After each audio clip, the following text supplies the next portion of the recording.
क्या हुआ देखकर नारद जी ऊपर से जा रहे थे। कहा भाई जरा देखो कि यहाँ क्या होने वाला है। जय जय नारायण नारायण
राजन की नजर पड़ गया नारद जी के ऊपर। आवाज देते हैं आइए नारद जी आइए, आसन पर विराजमानिए। आते हो किस देश से नारद, खबरें कुछ सुना। बैठने के लिए आसन मिला। कहा देखिए आज मेरी बेटी की विवाह है और अच्छे समय पर आप आ गए। जरा मेरी बेटी के हस्तरेखा तो देखिए। कहा बोलो राम, तुम्हारी बेटी का क्या नाम है? कहा मेरी बेटी का नाम सावित्री है। कहा बहुत अच्छा नाम है। देखा, कहा तुम्हारी बेटी तो लक्ष्मी है। जिस घर में तुम्हारी बेटी पांव रखेगी वह घर निहाल हो जाएगा। तुम्हारी बेटी बहुत भाग्यशाली है। कहा और दूल्हा के बारे में जरा देखिए। कहा उसका भी नाम बोलो। नाम पढ़ करके देखा। कहा बहुत सुंदर लड़का है, गुणवान है, चरित्रवान है। ऐसा लड़का ढूंढने पर भी तुमको नहीं मिलेगा। और जब आगे देखते हैं कहा बस कहे राजन सब कुछ लड़का का ठीक है, चरित्रवान है, गुणवान है, लेकिन तुम्हारी बेटी की जब शादी होगी ना तो मात्र 1 साल का उम्र है। शादी होगा उसके बाद 1 साल वह जीवित रहेगा। और राजन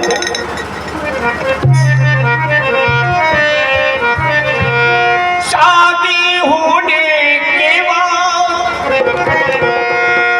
साल भर वह जीवित रह सकता है।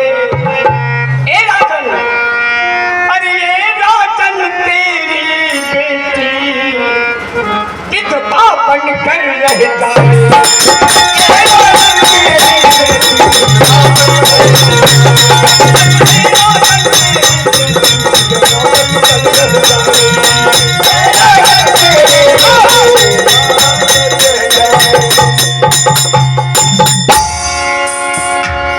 कहा राजन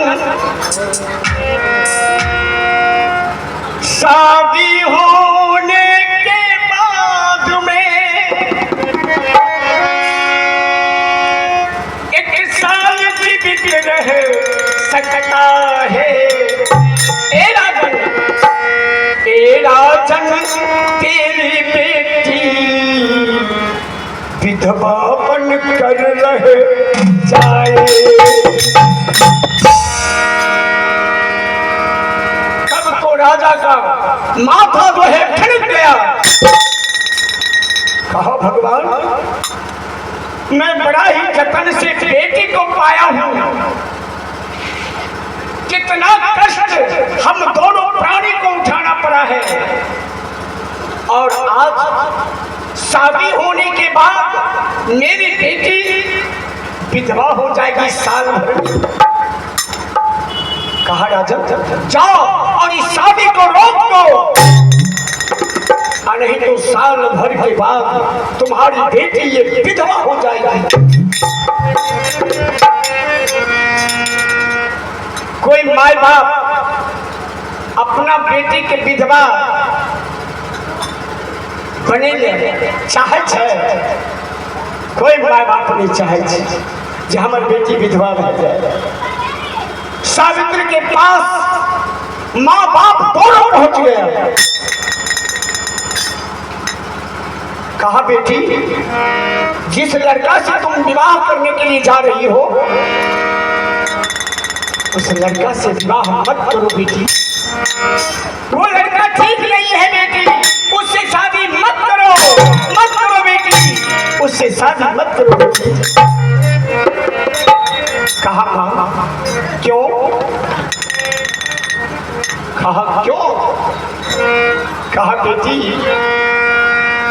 साल भर बिकने पर बेटी अरे तू विधवा बन जाओगी।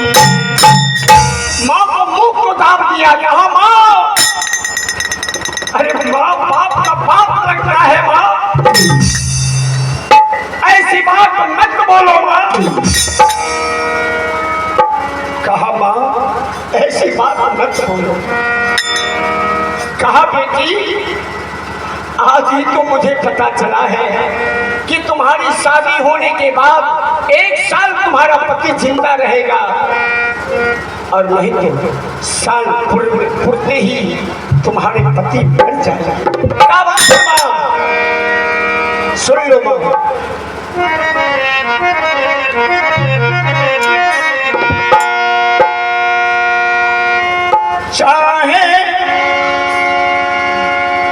चाहे 1 दिन का क्यों न हो मां, पर मांग भरेंगे ओ स्वामी। मां मैंने उनके चरण को धूली अपने माथे में लगा लिया, और मैं भारत की बेटी हूँ, भारत की रहने वाली हूँ, जिसको एक बार पति मान लिया फिर दोबारा किसी को मानना ही नहीं है, चाहे वो 1 ही दिन का उसका उम्र क्यों ना हो। सावित्री भी जिद ठान दी, और माँ और पिता भी जिद ठान दिया कि बेटे मत करो उसके साथ शादी। लेकिन बेटी जब तैयार है तो माँ बाप चाहे कुछ भी करे, ये मानने वाली बात नहीं है। अब माँ बाप दुखी होने लगते हैं कि मेरी बेटी 1 साल के बाद वह विधवा हो जाएगी। आँख से आंसू कभी रुकता ही नहीं है।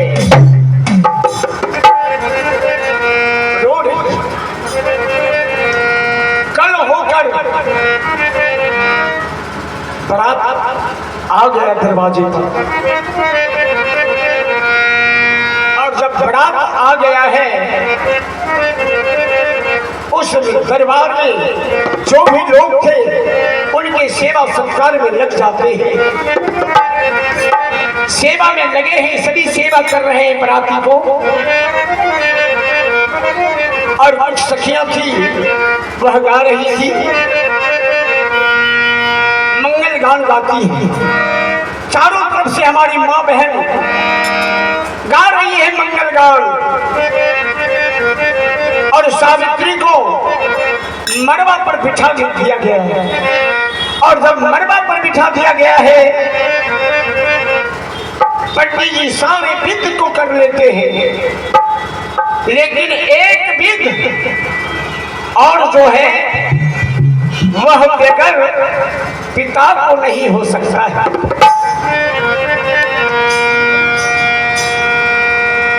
कहा राजा साहब कहाँ है, कौन कन्या दान करेगा? कहा हमारे पिताजी करेंगे, हमारे पिताजी करेंगे दान बेटी को, तब तो उनका जंघा शुद्ध होगा। बुलाइए हमारे पिताजी को। राजा एक बगल में बैठकर रो रहा है, कहा भगवान मैं क्या करूं,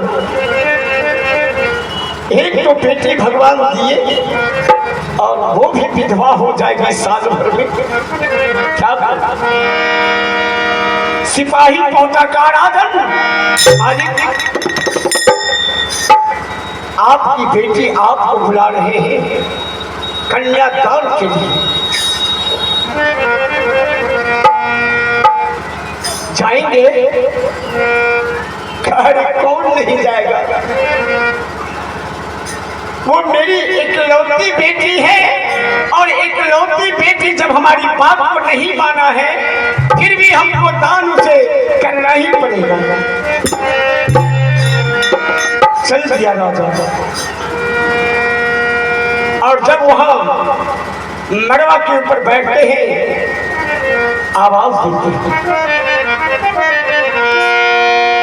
बाबू जाएंगे बैठने के लिए, बाबू नीरे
अब सावित्री जब डोली में बैठने के लिए जा रही थी, उनके पिता बोरा की बोरा जेवर जेवरात दे रहे थे।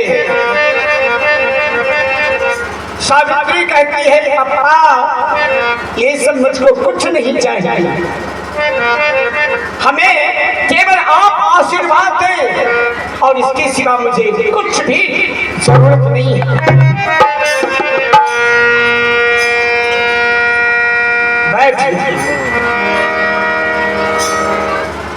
पगड़ी जो था, पापा के माथा पर जो पगड़ी था, वो पगड़ी उतार कर सावित्री के पांव पर रख देते हैं। कहा बेटी इस पगड़ी का लाज रखना बेटी।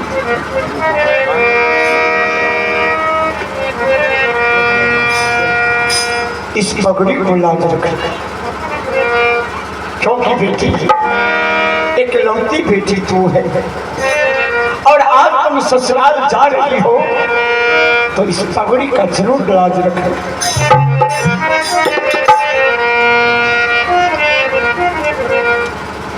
कहते हैं दिया है ससुरा ससुर जी के चरण दबी हो। दिया है ससुरा ससुर जी के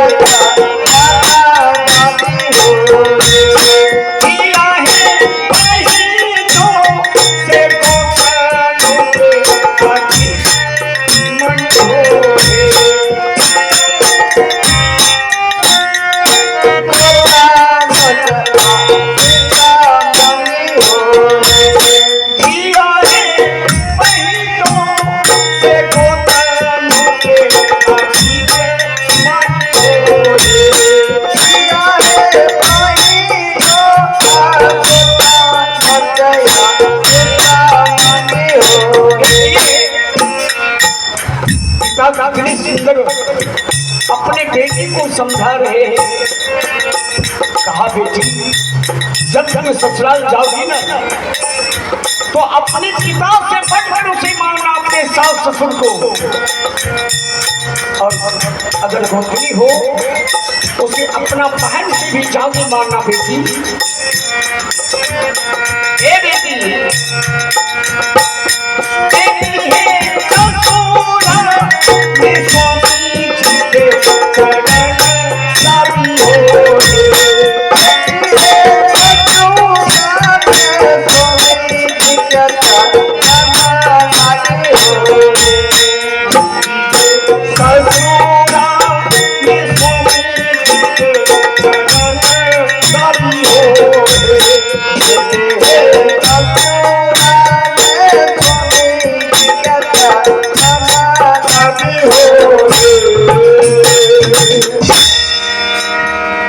सुंदर समझाया है अपने बेटी को कि बेटी ससुराल जा रही हो और मैं तुम्हारा पिता अब नहीं रहा। अब तुम्हारे माता और पिता तुम्हारे ससुराल के लोग होंगे। अपने सास ससुर की सेवा करना बेटी, तब ये हमारा पगड़ी ऊंचा रहेगा। और अपने पति को सेवा करना बेटी भूल मत जाना। कहा पिताजी मैं आपके पगड़ी में दाग लगने के लिए नहीं दूंगी, चाहे जब तक हमारे शरीर में प्राण लगेगा,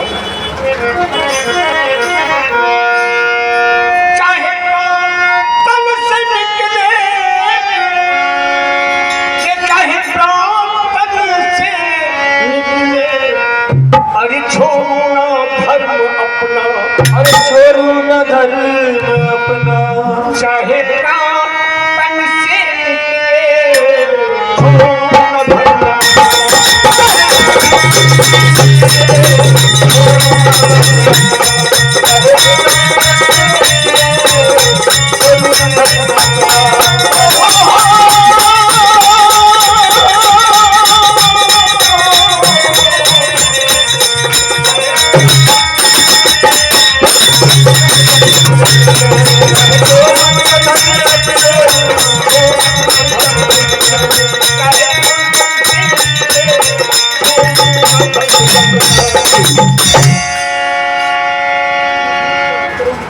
चाहे